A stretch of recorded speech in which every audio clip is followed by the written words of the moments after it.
Hello, this is Beverly from scrapandthread.blogspot.com. Today I'm going to show you about accordion pockets. Okay, each of these pockets is an accordion pocket. They're just a little different based on the size of the accordion strip.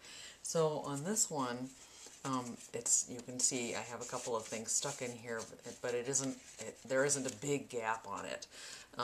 And it's because there's just one fold on here, and I'm going to show you how to make all of these. But these three pockets that I have here were just some scraps that I had left over from some die cuts. And so to seal them at the bottom, I took a piece of cardstock and just made a fold over the bottom. And these I would use this kind of pocket for maybe a scrapbook page to put hidden journaling in, or some kind of interactive thing. So the way that this one was made is you would just take your two pieces of paper like this, or one longer one, and fold it. This one's an 8-inch paper. I scored it at 4 inches, and so it's just a fold like that. And then I took a strip, and this is a 1-inch strip, and I scored it at 1/2 inch. And what I like to do is I do one whole long strip first, and then cut it where I need it so that I don't have to score a bunch of littler pieces. And then you just decide if you want it to go all the way up to the top, or if you want it just to be a little bit under, and then cut it accordingly. And then score it. You fold it where it was scored, and it's as simple as this. You just adhere it here, and then take the other part and adhere it here, and then put it down like that and adhere it on the other side, and then you've got your little pocket. Now with this, one of the things that I found is that I can use just regular double-sided tape for a pocket that's this small, because there isn't much going on here. If I feel like I need more of an industrial fastener, then I might use wet glue instead and let it dry.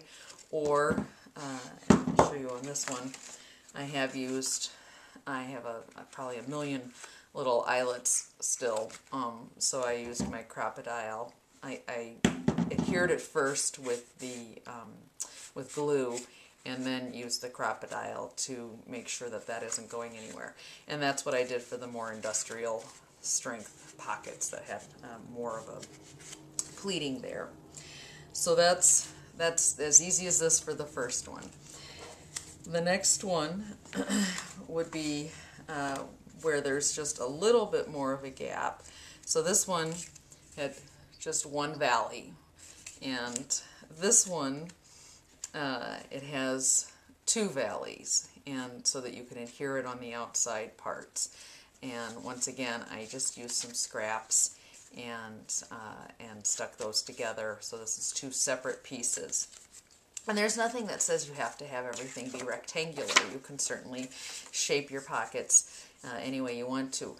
And this, once again, would be cute inside of a scrapbook page, a regular layout, or you can start, you can use this in mini books, whatever it is that works for you. So this one is based on a couple of extra folds, and it's the same whether you do it with two or here's my two valleys, or you can you can make them as big or as small as you want. What happens is the more folds you have in your accordions, the stronger your adhesive needs to be, or your fastening mechanism, because you're putting more pressure on there. Theoretically, it's probably because you're putting more things inside your pocket. So these are just some things to kind of keep in mind. Now on this pocket, I did keep it rectangular, but I decided to make it more of like a little file folder, or so that there's this flap back here so you can see that there's definitely a pocket. If this was in a mini book or something, you may not realize that it's a pocket until if you don't have anything in there already. So if you're giving it as a gift or whatever, you might want to offset it a little bit. So this one I'm making all of these pockets about 5 inches. This is 5 1/8 inch wide, and I started with an 8-inch piece of paper and just scored it at 3.5 inches so that it would be offset by that 1/2 inch. And then on these, on the little pages that I scored, I'd already cut this off, but they end up, this is 3 inches wide, and then I scored these at a 1/2 inch. Now, one of the things about using cardstock and scoring is if you score it really close together, it does get harder to fold, and so I probably wouldn't do 1/4 inch. I found that a 1/2 inch works pretty well for me. And then, once again, you just adhere it, and you'll adhere it on the other side. Now, the other thing to keep in mind is that as you add folds, valleys and mountains, what will happen is it won't go down to the bottom as easily, and you need a little bit of it. It's very hard to see, but you need a little teeny weeny bit of a gap at the bottom there. So what happens is whatever your measurement is here that you're trying to measure your accordion for, it's probably going to end up sticking out a little bit. So I would just preemptively cut it a little bit smaller to begin with, but I wanted to show you that that's what would happen, so that if you took a measurement and you were thinking that you mismeasured or whatever, it probably isn't that. It's probably that because of the fact that it takes up more space, it's going to poke out a little bit. So if it bothers you, you would want to cut that off to begin with. If you don't care, then obviously no worries. So that's the next pocket. And as I showed before, this one has is much larger, and so I did use the extra stability with the eyelets, and I have little Christmas tags. I'm using up scraps on my desk rather than gift tags, rather than trying to file them into my other filing system.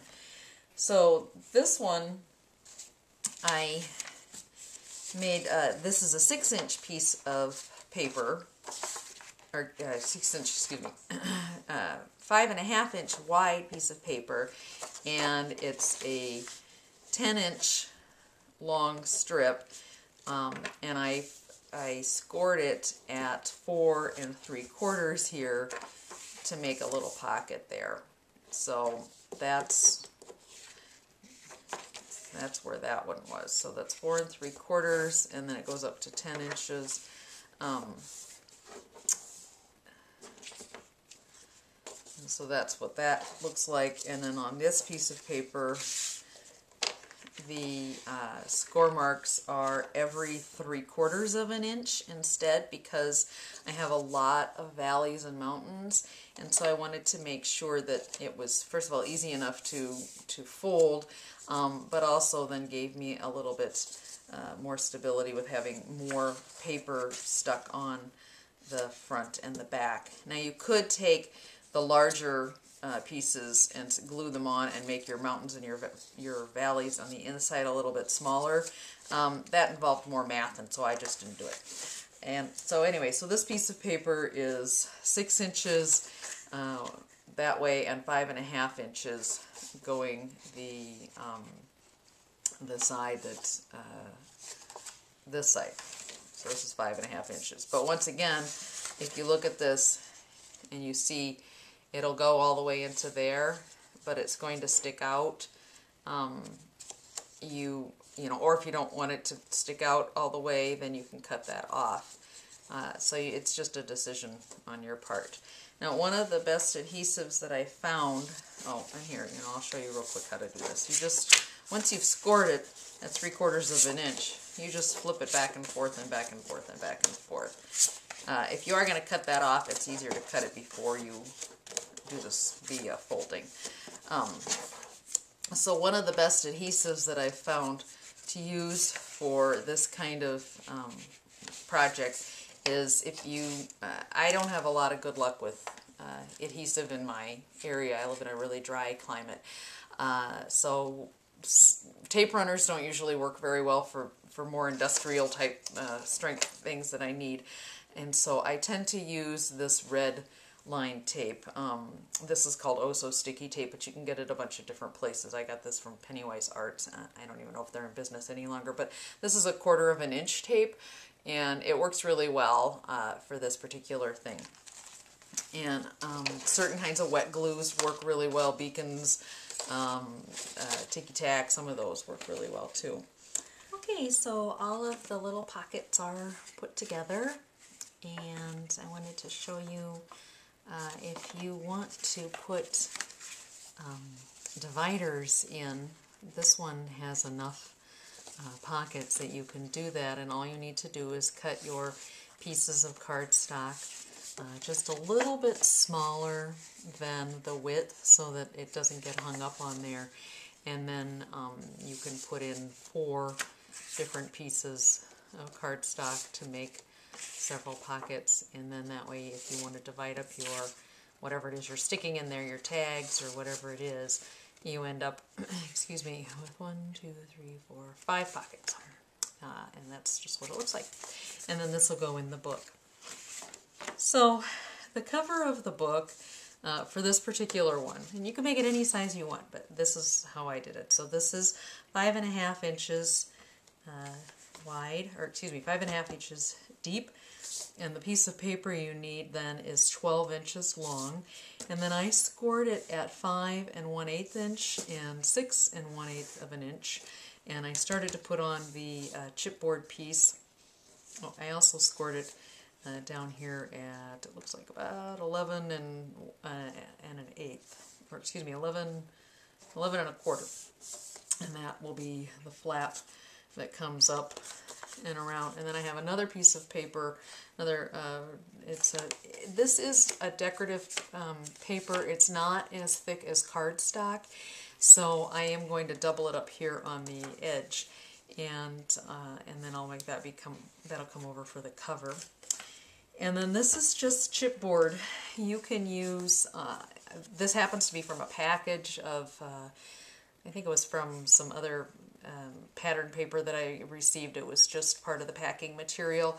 I tend to try to reuse things as much as I can. Cereal boxes would be alright. If you're making this into a mini book and you're concerned about archivability and all of that, then this may be an issue. However, I'm going to cover it with a piece of paper, and this is all acid-free paper, so I'm not as concerned about that if I decided to put photographs on there. But at this point, that's not my intention. So I'm going to speed this up so that you can see what I'm doing here. But I did already pre-score that.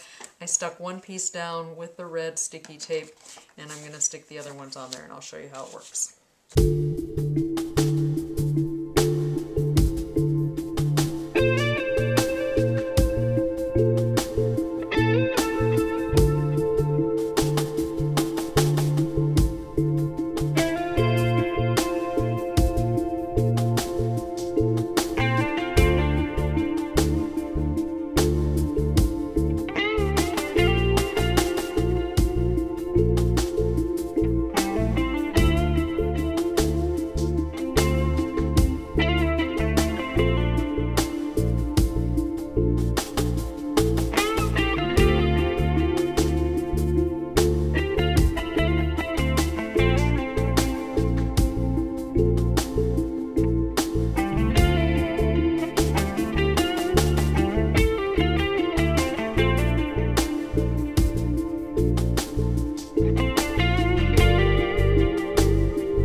wanted to, you could put extra pockets in here. You would just need to make sure you put the red tape here, and then this would get stuck down. So this would be, let me show you. Put this one back in the back here. So they would be stuck to the covers. So then your booklet does not open as much because of these being stuck there, but it still opens. It just doesn't open to be flat. But that gives you a couple of extra pockets if you want. So this can be used for coupons. I have tags, like I told you before, gift tags in here would be a way to store all of your gift tags as you're making them throughout the year. And then you have a handy place to put them. All kinds of, different kinds of paraphernalia, little jewelry making, those little rubber band things my daughter has. She could use it for that. Anyway, I hope that this has been helpful, and if you have any questions, please visit my blog or leave me a comment at scrapandthread.blogspot.com, and I appreciate you spending some time with me. Thanks so much. Take care. Bye-bye.